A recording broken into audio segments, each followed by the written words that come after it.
أعوذ بالله من الشيطان الرجيم وبه نستعين وعليه نتوكل والصلاة والسلام على أشرف الأنبياء والمرسلين أما بعد.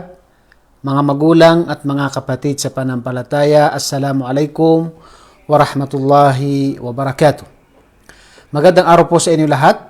At sa araw pong ito, ang ating pag-usapan ay isa po sa mahalagang bagay na dapat malaman ng isang mananampalataya, lalo-lalo na sa ating mga kababaihang Muslim at sa mga nagsasaliksik ng kaalaman patungkol sa Islam. Ang katayuan ng babae sa relihiyong Islam. Dahil marami po na nagsasabi na wala daw, o ibig sabihin hindi daw binibigyan ng karangalan ang mga kababaihan sa relihiyong Islam. Kaya ngayong araw po ang pag-usapan natin ay ang katayuan ng babae sa relihiyong Islam. Isa po sa dapat natin malaman na ang dakilang tagapaglikha ay makatarungan at binigyan niya ng bawat karapatan ang kanyang mga nilikha. At naging pantay siya, naging makatarungan ng Allah subhanahu wa ta'ala sa kanyang mga nilikha.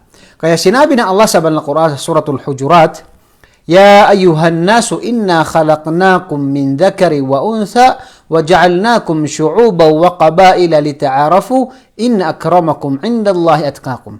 Sinabi ng Allah sa Banal Quran ay sa pinakamalapit itong kahulugan. O kayong mga tao, tunay na nilikha namin kayo mula sa lalaki at babae at ginawa namin kayo na mga grupo at mga tribo upang kayo ay magkakinanlan. So dito, sinabi ng Allah pagkatapos ay inna akramakum indallahi atqakum. Ang pinakamainam sa inyo, sinabi ng Allah, inna akramakum, ang pinakamainam sa inyo kay Allah subhanahu wa ta'ala ay silang mayroong pagkatakot kay Allah subhanahu wa ta'ala. Ito man ay lalaki, ito man ay babae, ang pinakamainam kay Allah subhanahu wa ta'ala ay silang mayroong pagkatakot kay Allah subhanahu wa ta'ala. Sa ibang aya o sa ibang aya, sinabi ng Allah subhanahu wa ta'ala sa Suratul Nahl, Man amila salihan min dhakarin aw untha wa huwa mu'minun, falanuhyiyannahu hayatan tayyiba wa lanajziyannahum ajrahum bi ahsani ma kanu ya'malun. Sinabi ng Allah, Man amila salihan, sino man ang gumawa ng mabuti, siya man ay lalaki o babae, wa huwa mu'min, at siya ay may paniniwala, falanuhyiyannahu hayatan tayyiba, at siya ay bibigyan namin ng masagana at mabuting pamumuhay. At marami pa ibang mga talata na ang relihiyong Islam ay pantay at makatarungan sa lahat ng kaniyang mga nilikha. Kaya sino mang nagsasabi na sa Islam daw ay mga kababaihan ay walang karangalan, hindi pantay ang Islam sa mga kababaihan, yan po ay kasinungalingan, bagkus ang relihiyong Islam ay pantay po at makatarungan sa lahat ng sa lahat ng mga nilikha. At bilang karagdagan natin upang malaman natin kung gaano ba binibigyang halaga ng Islam ang kababaihan, ay makikita natin na binigyang karangalan ng relihiyong Islam ang pagiging ina. Halimbawa, sa pagiging ina, dito muna tayo.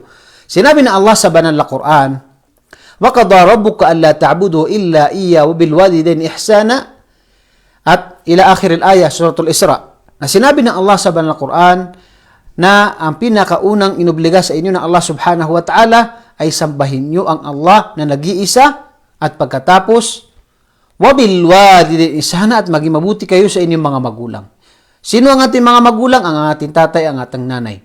At dito makikita natin na sa kasunod ng aya na ito, sinabi ng Allah na imma yablughanna 'indaka al-kibara ahaduhuma aw kilahuma fala taqul lahumā uff.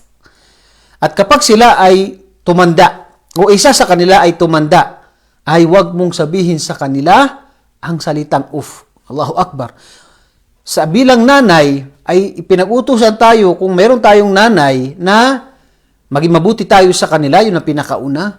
At kapag sila ay tumanda, mas lalo na ipakita natin sa kanila ang pagmamahal sa kanila. Kaya hindi tayo pwede magsabi ng kahit salitang uff.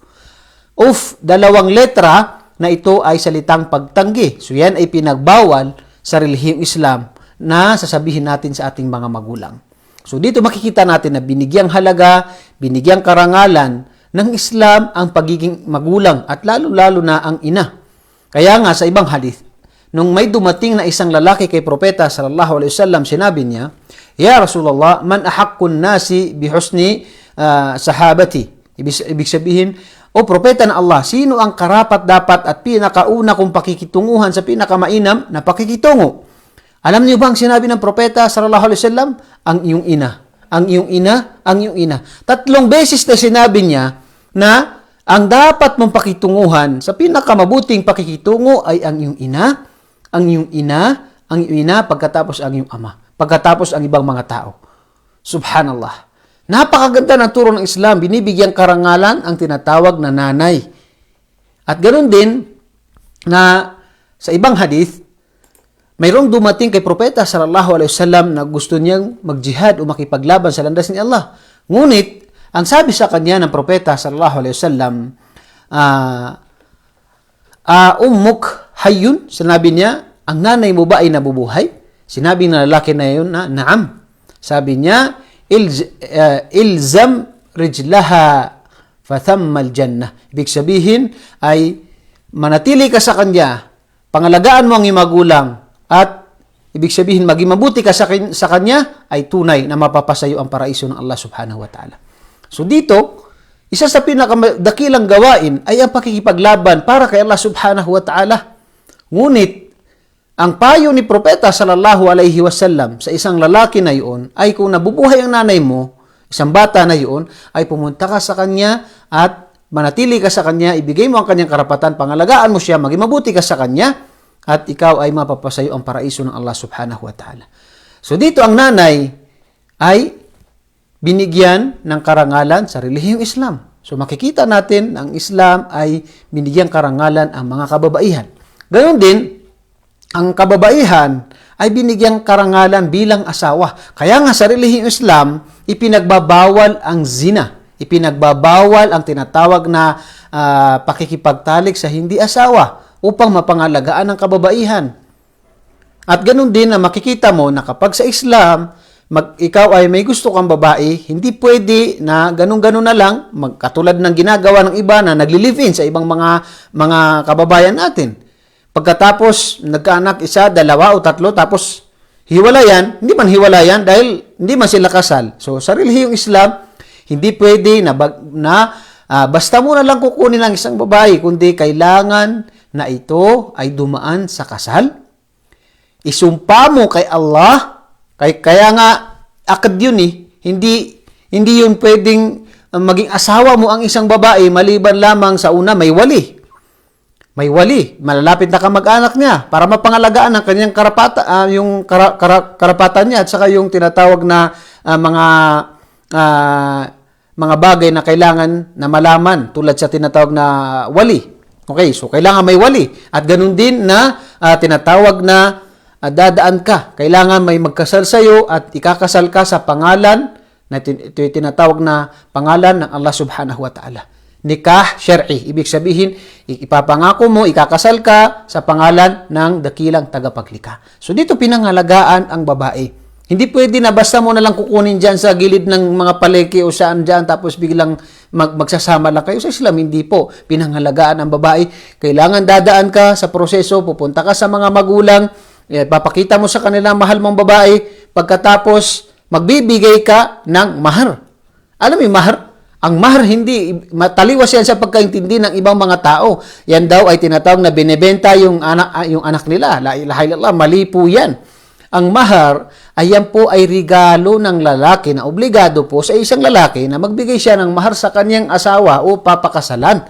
Ito'y mahar ay maaring pwedeng maging kayamanan, pwede pera, pwedeng alahas, nakadepende po yan sa ibibigay na regalo ng lalaki sa babae. Hindi po yan para sa magulang, ibibigay po yan na regalo para sa babae bilang pagdakila at pagmamahal sa kanya, bibigyan yan na regalo. Inobligado ng Islam ang mahar sa lalaki na ibibigay niya sa babae itong mahar na ito. Pagkatapos ay tinatawag na ikakasal ka sa pangalan ng Allah. So ito ay pagsumpa kay Allah subhanahu wa ta'ala. Ito ay sa paningin ng Allah subhanahu wa ta'ala na kayo ay tinatawag na magiging halal sa bawat isa sa pamagitan ng pangalan ng Allah. Kaya makikita natin na sa relihiyong Islam ay pinangalagaan ng kababaihan. Okay, dito naman makikita natin na sinabi sa hadith ni Propeta sallallahu alaihi wasallam na ang pagiging mabuti ng lalaki ay nakadepende sa pagiging mabuti niya sa kanyang pamilya. Kaya napakaganda ng relihiyong Islam. Sinabi sa hadith ni Propeta sallallahu alaihi wasallam, khairukum li ahli wa ana khairukum li ahli. Ang pinakamainam sa inyo ay ang pinakamainam sa kanyang pamilya. At ako ang pinakamainam sa inyo sa aking pamilya. Makikita natin ang relihiyong Islam ay nagbase sa pagiging mabuti ng tao kung siya ay mabuti sa kanyang pamilya. Pinangalagaan ng relihiyong Islam ang karapatan ng babae. Kaya ang lalaki ay hindi niya pwedeng ipagmayabang na siya ay mabuting tao maliban lamang na mabuti siya sa kanyang mga pamilya. Ang pagiging mabuti ay pagiging mabuti sa iyong asawa. So bilang asawa, hindi katulad ng ibang pananampalataya. Sa Islam, kailangan idaan mo sa kanyang mga magulang, ikaw ay tinatawag mabigay ng mahar, pagkatapos ay ikaw ay tinatawag na pakasalan mo sa pangalan ng Allah, at pang-apat ay dapat na upang maging mabuti kang tao, ay maging mabuti ka sa iyong asawa. So, ang relihiyong Islam ay napakaganda po ng turo niya at binigyan niya ng karangalan ang mga kababaihan. Ganon din, sa pag-aalaga naman sa mga batang babae, sinabi sa hadith ni Propeta sallallahu alaihi wasallam na binigyan karangalan din ang mga kababaihan. Kaya nga, sinabi sa hadith ni Propeta sallallahu alaihi wasallam, man kana lahu thalathu banatin aw thalathu akhawatin aw ibnatani aw ukhtani fa ahsana suhbatahunna wattaqallaha fihinna falahul jannah. Rawahu at-Tirmidhi. Sinabi ng Propeta sallallahu alaihi wasallam, sino man ang may tatlong anak o tatlong kapatid na babae, o kaya may dalawang kapatid na babae o anak na babae, siya ay pinakitunguhan niya ang mga ito ng mabuting pakikitungo. Pinakitunguhan niya na mabuti pakikitungo. Siya ay tinatawag na ibinigay niya ang karapatan ng kanyang mga kapatid na ito na mga babae, mga anak niya na babae. Falahu al-jannah, ay sa kanya ang paraiso ng Allah subhanahu wa ta'ala.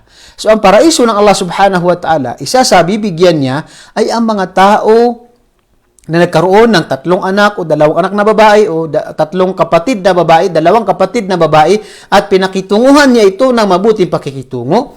At ganoon din na ibinigay niya ang karapatan nila, paraiso ang sa kanya. So napakaganda, Allahu Akbar, ng turo ng Islam, pinangalagaan ang kababaihan. Pinangalagaan ang kababaihan at binigyan ng karangalan sa relihiyong Islam.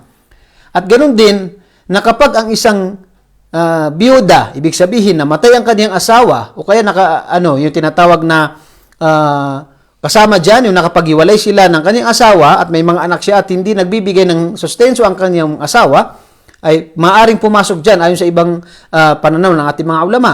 Pero ang karamihan sa tinatawag na armala ay yung namatay yung kanyang asawa. So dito sinabi sa hadith ni Propeta sallallahu alaihi wasallam, as-sa'i 'alal armala wal miskin kal mujahidu fi sabilillah aw al-qa'im. Al-qa'imul layla as-sa'imu an-nahar. Ito ay sa hadith ni Imam Al-Bukhari na sinabi ng Propeta sallallahu alaihi wasallam, sino man ang tumutulong sa isang armala, yung namatay ang kanyang asawa, biyuda, may mga anak siya, umahirap pa siya, at saka sa mga mahihirap, ay para siyang nasa jihad, para siyang nakikipaglaban sa landas ni Allah. Yun ang sa mga tao na tumutulong, ito ang reward niya. At para siyang nagsasala ng buong gabi, araw-araw, gabi-gabi ay siya ay nagsasala. Yun ang kanyang reward. At ganun din na para siyang nag-aayuno sa umaga. Napakarami ng gantimpala makukuha natin dito kapag tayo ay tumulong sa isang tao na armala. So dito, kahit ang isang babae ay naging armala, naging biyuda siya, ay merong gantimpala na makukuha ang tao sa pagtulong sa babaeng ito na mahina dahil namatay ang kanyang asawa at siya ay mahirap, marami siyang anak. At ganoon din napapasok dyan kung ang isang tao ay mag-aasawa ng isang tinatawag na armala, biyuda. Kaya nga Propeta sallallahu alaihi wasallam, halos ang kanyang mga asawa ay mga biyuda, mga armala. Pinangasawa niya dahil yung kanya tinatawag na awa at habag sa kanila. Kaya pinangasawa niya itong mga karamihan sa mga asawa niya na mga biyuda para sila ay tulungan sa kanilang mga tinatawag na pangangailangan, paggastos. So, ang relihiyong Islam, ang pagtulong sa tinatawag na babaeng namatay ang kanyang asawa na mahirap na nangangailangan ay gantimpala niya ay para kang nakipaglaban sa landas ni Allah o kaya ay para kang nagsasala na buong gabi, araw-araw at para kang nag-aayuno araw-araw ng tinatawag na pag-aayuno na sunnah. So napakalaki ng gantimpala. Anong gawain ito? Ito yung pagtulong sa babaeng armala. Babaeng namatay ang asawa. So mula sa tinatawag na pagiging nanay, asawa, kapatid, tinatawag na anak na babae, tapos pagiging armala, lahat yan ay binigyan ng karangalan ng relihiyong Islam at mayroong mga gantimpala sa mga tao na nagiging mabuti sa kanila. At ganun din na ang relihiyong Islam ay hindi inobliga sa kababaihan ang paggastos sa kanyang pamilya. At kung meron siyang kayamanan, ay ito ay pang sarili niya at hindi pwedeng pakialaman ng lalaki maliban sa gusto niyang ibigay na taus-puso na gusto niyang ibigay o itulong sa kanyang asawa. Pero ang babae, may kayamanan siya. Sa Islam, hindi po pwedeng pangimasukan ng lalaki ang kayamanan ng kanyang asawa. At ganun din na hindi obligado sa kanya na gastusan ang kanyang pamilya. Asawa niyang lalaki at saka mga anak niya, hindi obligado sa kanya. Yan ay obligasyon ng kalalakihan sa Islam na yan ay tinatawag na paggastos sa pamilya. Yan ang pinakaunang obligado o karapatan ng babae sa kanyang asawa na siya ay gumastos sa pagkain, inumin, sa tinatawag na bahay, yung tahanan, at ganun din sa tinatawag na pananamit, at kasama rin dyan, yung sa pag-aaral, kasama rin dyan na dapat gastusan ng lalaki sa tinatawag na babae. So karapatan din ng babae, hindi obligado sa isang babae na gumastos. Ang kailangang kumayod, kailangang gumastos ang lalaki. Maliban lamang, katulad ang kayamanan ng babae, ito ay sa kanya rin. Hindi pwedeng pakialaman ng lalaki. Maliban lamang kung ano ang gusto niyang ibigay na tinatawag na tulong, na taus-puso na ibibigay niya sa kanyang asawang lalaki. So, dito po makikita natin, binigyang karangalan ng relihiyong Islam ang mga kababaihan. Hindi sila pinahirapan, hindi inobliga sa kanila ang paggastos. At pagkatapos niyon, yung tinatawag na paggastos, hindi sila gumastos. May kayamanan sila, hindi sila pwede pakialaman ng kanilang asawa. Ngunit, kapag namatay ang kanilang, sila ay tinatawag namatay ang kanilang kamag-anak na lalaki, sila ay mayroong mana. Sila ay mayroong mana. Bakit? Hindi sila gumagastos, pero sila ay magmamana. Yan po ang isa sa mga kagandahang turo ng Islam na ang babae ay magmamana pa rin kahit na hindi gumagastos at hindi nagbigay ng mahar. Ang lalaki, diyan obligado sa kanya na gumastos, obligado sa kanya na magbigay ng mahar. Ang babae, hindi obligado sa kanya na magbigay ng tinatawag na mahar, hindi siya gagastos, at pagkatapos meron din siyang tinatawag na mamamana kapag may namatay siyang kamag-anak na lalaki. Asawa o tatay o hindi siya gumagastos pero meron siyang mana. Yan ang pangangalaga ng Islam sa kababaihan. At ganun din, na sa mga kababaihan ay hindi obligado sa kanila na sila ay magsagawa ng sala kapag sila ay nasa kalagayang regla. Bakit? Dahil ang buwan ng regla ang babae ay based sa mga sinasabi ng mga sisters natin na yung nararamdaman nila, hindi maramdaman ng lalaki. Pero sila, kapag sila ay may regla, yung mga kababaihan, ay tinatawag na hindi maganda yung kanilang pakiramdam, yung karamihan sa kanila. So dito, alhamdulillah, ang relihiyong Islam, hindi inubliga sa kanila ang pag-aayuno, ang pagdarasal. Hindi sila magdarasal dahil sa oras na ito, sila ay tinatawag na mayroong buwan ng dalaw. So napakaganda po ng relihiyong Islam. Alam ng Islam kung ano ang kalagayan ng mga kababaihan, kaya hindi inubliga sa kanila ang pag-aayuno, ang tinatawag na pagdarasal sa oras na sila ay mayroong tinatawag na buwan ng dalaw. Ganun din ang salatul jamaah. Sa lalaki, obligado na siya ay magsala sa masjid. Ang babae, ang pinakamainam na sala niya ay sa kanyang bahay. Dahil siyempre ang babae ay nasa bahay upang maasikaso niya ang kanyang sarili, ang kanyang mga anak, ay hindi inobligado sa kanya ang pagdarasal sa masjid, bagkus siya lang ay magdarasal sa kanyang bahay at ang pinakamainam na sala niya ay sa kanyang sala sa kanyang bahay. Ganun din ang jihad. Ang pinakadakilang gawain sa Islam, pakikipaglaban sa landas ni Allah, ay hindi obligado sa mga tinatawag na mga kababaihan. Yan ay sa mga kalalakihan lang. Ganun din ang tinatawag na pagsasagawa ng Hajj na isa sa panglimang haligi ng relihiyong Islam ay hindi inubliga sa kanila maliban lamang kung meron silang tinatawag na mahram. Bakit? Kasi ang mahram nila, asawa o kaya yung kapatid na lalaki, tatay, sila yung magbibigay serbisyo sa kanila. Sila yung mangangalaga sa kanila. Sila yung kukuha ng pagkain. Sila yung tinatawag na mangangalaga sa kanila. Kasi ang Hajj ay siyempre mahirap ito na gawain. Hindi ko sinasabi na pero meron tayo tinatawag na mga 7 days na kailangan may preparation. So ang babae kapag siya ay mag-isa, maglalakad papunta doon sa malayo, tapos kailangan ng pagkain, kailangan ng iba, may mga pangangailangan kasi dito kailangan ng Hajj ay kailangan dito yung katawan at kailangan dito yung kayamanan. Kaya dito makikita natin na hindi inubliga ng Islam sa babae ang Hajj maliban lamang sa meron siyang mahram. Dahil siya ang mangangalaga sa babae kapag siya ay magsasagawa ng Hajj, kukuha ng kanyang mga pagkain, kanyang mga pangangailangan at magbabantay sa kanya sa araw ng Hajj. So napakaganda po, Allahu Akbar, ang relihiyong Islam ay binigyang karangalan ang mga kababaihan. Kung makikita lamang natin, pag-aaralan natin ito. Ang ganoon din, kasama sa mga batas sa babae ay kapag mayroong nagbintang sa isang babae na siya ay nagsagawa ng zina. Babae, pinagbintangan ng isang tao na nagsagawa ng zina at ito ay hindi napatunayan, ito ay kasinungalingan, ay yung lalaki o sino mang tinatawag na nagbintang sa kanya ay bibigyan ng 80 slash latigo na mayroong sa kanyang likod 80. At pagkatapos na hindi natatanggapin ang kanyang pagsaksi ang tao na yun bilang parusa sa kanya kapag siya ay nagbintang sa isang babae na hindi naman gumawa ng zina o tinatawag na kasalanan na zina. At bilang gantimpala din sa mga tao na sila ay pinagtanggol nila ang kanilang asawa o ang kanilang tinatawag na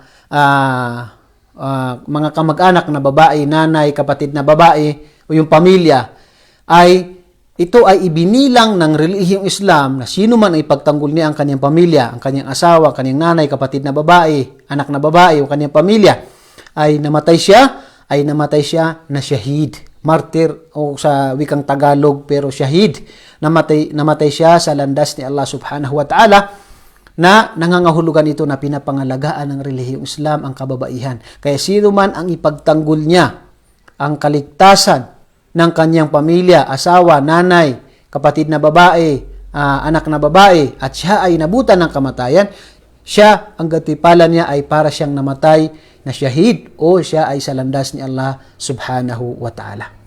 Ganun din na sino man ang namatay na babae sa kanyang kapapanganak, ay gantimpala niya ay para siyang syahid. Yan ay nabanggit sa ibang mga hadith na parang syahid dahil gantimpala ito sa kanya kung siya man ay namatay dahil sa kanyang pagpapanganak. So gantimpala ito sa kanya dahil itong kanyang dinadaanan na pagpapanganak ay napakahirap. So itong gantimpala sa kanya kung sakaling may mangyari sa kanya. At ganoon din, ang sino man na hindi naging makatarungan sa kanyang mga asawa, kung may dalawang asawa, at sinasabi natin ito marami din nagsasabi bakit pinapahintulutan sa relihiyong Islam ang pag-aasawa ang hanggang 4. Pinapahintulutan po yan pati yung mga naunang mga propeta. Ito man ay sa Biblia mababasa, meron yan. Sa Banal na Quran, meron yan. Ang mga propeta, marami po silang asawa. Pero sa relihiyong Islam, ginawa lamang po ito ng 4 at ginawa ito ng mayroong mga kondisyon. Kondisyon dito ay meron kang kakayahan sa pamumuhay. Kaya mong buhayin ang pamilya mo. Hindi mo nga mabuhay ang unang asawa mo, paano ka mag-aasawa na pangalawang asawa? Yun ang pinakauna. Pangalawa, yung sa tinatawag na pagtulog mo sa kanila, saan mo kailangan mabalance mo yun. Yung paggastos mo sa kanila, pag makatarungan, ang pinaka talaga dito yung pag makatarungan sa kanilang dalawa. Kung halimbawa may dalawa kang asawa. So bago natin pag-isipan 'yan, muna tayo, pag-isipan natin ito ng maraming beses dahil may mga kondisyon po ito na sino man ang sinabi ng propeta sallallahu alaihi wasallam na mayroong dalawang asawa na hindi naging makatarungan sa isa sa kanila ay darating siya sa kabilang buhay. Man kanat lahu zawjatani famala ila ihdahuma jaa yawmal qiyamati wa syaqquhu ma'il. Darating sa araw ng paghukom na ang kanyang parusa ay itong kabilang katawan niya ito ay paralyzed, hindi niya magalaw, at ipapakita sa lahat ng mga tao sa araw ng paghukom ang kanyang tinatawag na parusa sa kanya, na makikita nila na ang parusa niya pala ito ay dahil sa hindi siya naging makatarungan sa isa sa kanyang mga asawa. Kaya hindi ibig sabihin na pinahintulutan ito, pinahintulutan po ito sa relihiyong Islam, pero dapat isipin muna natin ang ating obligasyon. Ito ay malaking obligasyon sa relihiyong Islam.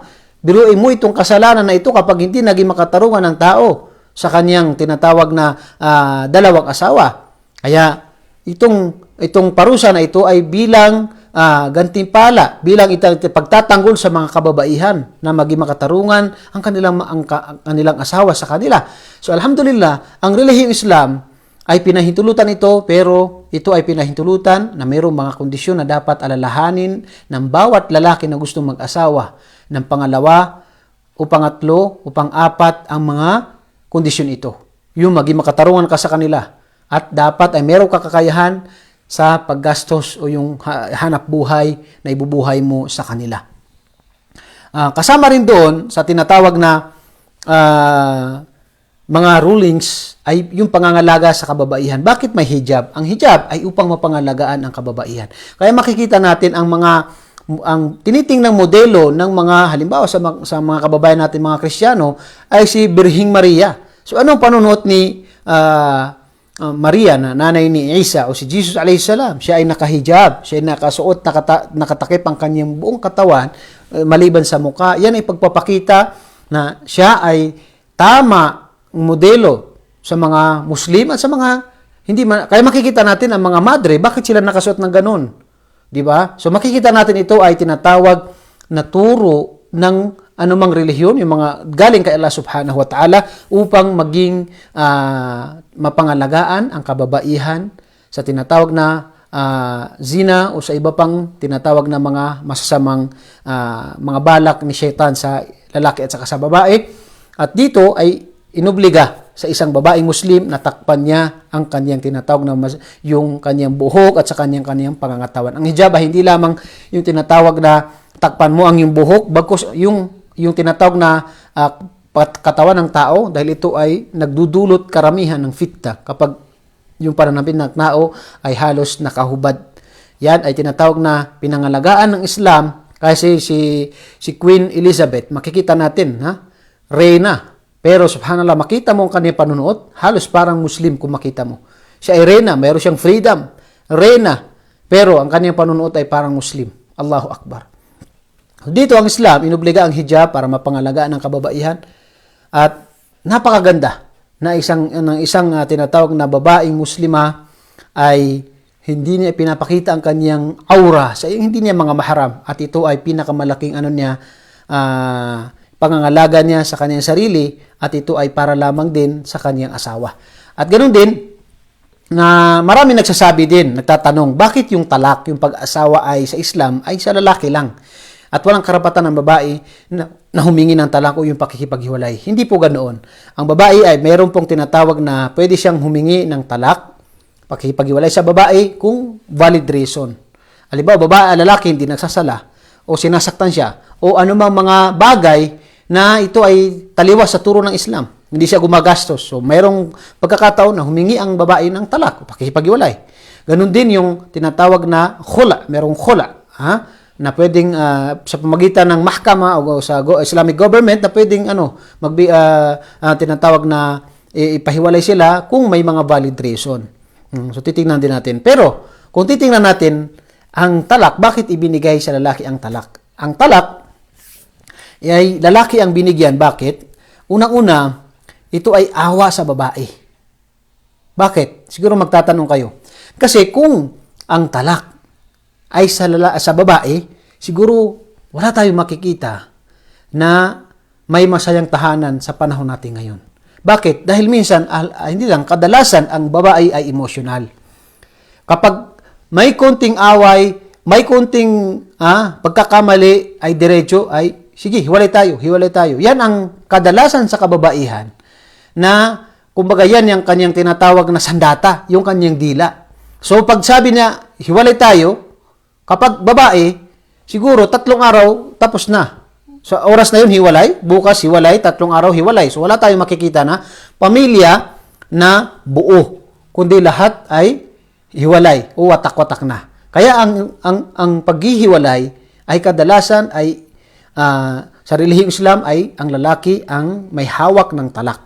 Pero ang babae, may karapatan siya na humingi ng talak kapag ang lalaki hindi naging makatarungan, kapag ang lalaki hindi gumagastos, kapag ang lalaki ay hindi nagsasala o gumagawa ng masasama, labag sa Islam, pwede siyang humingi ng talak. So ang Islam po ay hindi ibig sabihin na wala pong karapatan ng babae, bagkus may mga karapatan. Pero ito po ay bilang awa sa kababaihan, ang may hawak ng talak ay ang lalaki dahil ito ay upang mapangalagaan ang kanilang pamilya, ang kanilang pagsasama, dahil mas marami na kapag ang lalaki, kapag bago siya makipag-iwalay, anumang magkaroon ng away, ay mas matiisin ang lalaki. Pero ang babae ay mabilis siya magsabi ng hiwalay tayo, hiwalay tayo, hiwalay tayo, unlimited. Yan ang dahil emotional ang babae. So hindi ibinigay ang talak sa babae dahil sa bagay na iyon upang manatili ang pagsasama ng tinatawag ng mag-asawa. Kaya nga binigyan din ng hanggang 3 months na idda yung babae. Ibig sabihin, hiniwalayan, kapag halimbawa naghiwalay sila, mayroong kang 3 months na ang babae ay doon pa rin manatili sa kanilang bahay na balikan ang kanyang asawa. So, napakaganda po ng relasyon, pinangalagaan niya yung tinatawag na pamilya.